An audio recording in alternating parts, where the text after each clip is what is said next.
चैत शुक्ल पक्ष व्रत कथा कामना एकादशी। धर्मराज युधिष्ठिर से कहने लगे कि हे भगवान, आपको कोटि कोटि नमस्कार करता हूँ। अब आप कृपा करके चैत शुक्ल पक्ष एकादशी का महत्व कहिए। श्री कृष्ण कहने लगे कि हे धर्मराज, यही प्रश्न एक समय राजा दिलीप ने गुरु वशिष्ठ से किया था, और जो सामान्य उन्होंने किया वह सब मैं तुमसे कहता हूँ। प्राचीन काल में भोगीपुरी नामक एक नगरी थी। वहाँ पर अनेक ऐश्वर्य थे युक्त परिपूर्ण सामन नाम का एक राजा राज्य करता था। भोगपुरी नगर में अनेक अप्सराएं, किन्नर तथा गंधर्व वास करते थे। वे उनमें से एक जगह ललिता और ललित नाम के दो स्त्री पुरुष अत्यंत वैभवशाली घर में निवास करते थे। उन दोनों में अत्यंत स्नेह था। यहाँ एक की अलग अलग हो जाने पर दोनों व्याकुल हो जाते थे। एक कहीं अलग अलग हो जाने पर दोनों व्याकुल हो जाते थे। एक समय पौराणिक सभा में अन्य देवगण गंधर्व सहित ललिता भी गान कर रही थी। गाते गाते उसके अपनी प्रिय ललित का ध्यान आ गया और उसे ध्यान में स्वर भंग होने का स्वर बिगड़ गया। ललित के मन भाव जानकर कोट नामक नाग ने पद भंग होने का कारण राजा से कह दिया।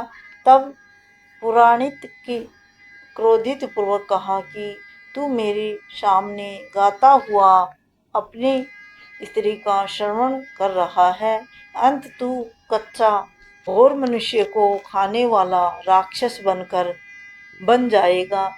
ये कर्म का फल भोगेगा। पुनित के श्राप से ललित उसी क्षण महाकाय विशाल राक्षस हो गया। उसका मुख अत्यंत भयंकर, नेत्र सूर्य चंद्रमा की तरह प्रज्वलित तथा मुख से अग्नि निकलने लगी।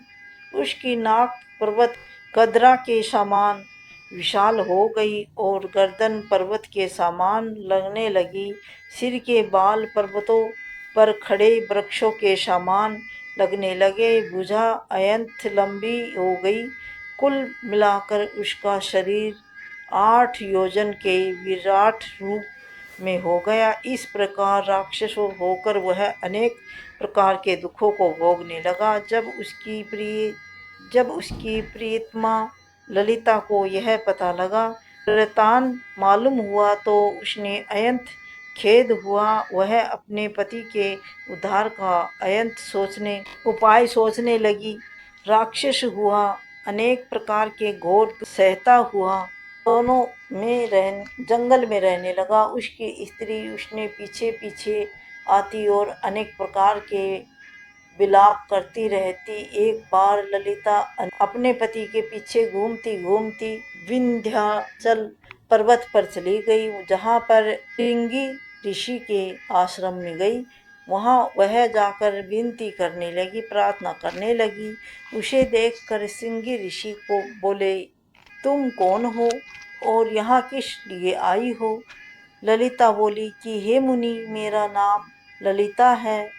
मेरा पति राजा पुंडरीक के श्राप से विशालकाय राक्षस हो गया है।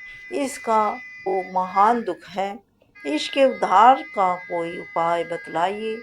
श्रृंग ऋषि बोले कि हे गंधर्व कन्या, चैत्र शुक्ल पक्ष एकादशी आने वाली है, जिसका नाम कामदा एकादशी है। इस व्रत करने से मनुष्य के सब कार्य सिद्धि होते हैं। यदि तुम कामदा एकादशी का व्रत कर सकते हो तो पुण्य को अपने पति को दे देना। कर सकती हो तो व्रत करके पुण्य अपने पति को दे देना। वह शीघ्र ही राक्षस योनि से मुक्त हो जाएगा और राजा का श्राप भी अवश्य अवश्य मेघा ऋषि शांत हो गए। बोल के मेघा ऋषि शांत हो गई। मुनि के ऐसे वचन सुनकर ललिता ने चैत्र मास शुक्ल पक्ष एकादशी कामदा आने पर उसका व्रत किया और द्वादशी को ब्राह्मण के सामने अपने व्रत का फल अपने पति को देती हुई भगवान से प्रार्थना करने लगी कि हे प्रभु, मेरे जो यह व्रत किया है मैंने, इसका फल मेरे पति देव को प्राप्त हो, जिसे वह राक्षस योनि से मुक्त होकर हो जाए। एकादशी की फल देते हुए उसका पति राक्षस योनि से मुक्त होकर अपने पुराने स्वरूप को प्राप्त हुआ। अनेक सुंदर वस्त्र धारण आभूषण के साथ युक्त होकर ललिता के साथ विहार करने लगा। उसके पश्चात वे दोनों विमान में बैठकर स्वर्ग लोक को चले गए। वशिष्ठ मुनि कहने लगे कि हे राजन, इस व्रत को विधि पूर्वक करने से समस्त पाप नाश को प्राप्त हो जाते हैं तथा राक्षस आदि की योनि भी छूट जाती है। संसार में इस बराबर कोई और दूसरा व्रत नहीं है। इसकी कथा पढ़ने या सुनने से वाजपेयी यज्ञ का फल मिल जाता है। कथा समाप्त हुई। जय श्री कृष्ण। राधे राधे।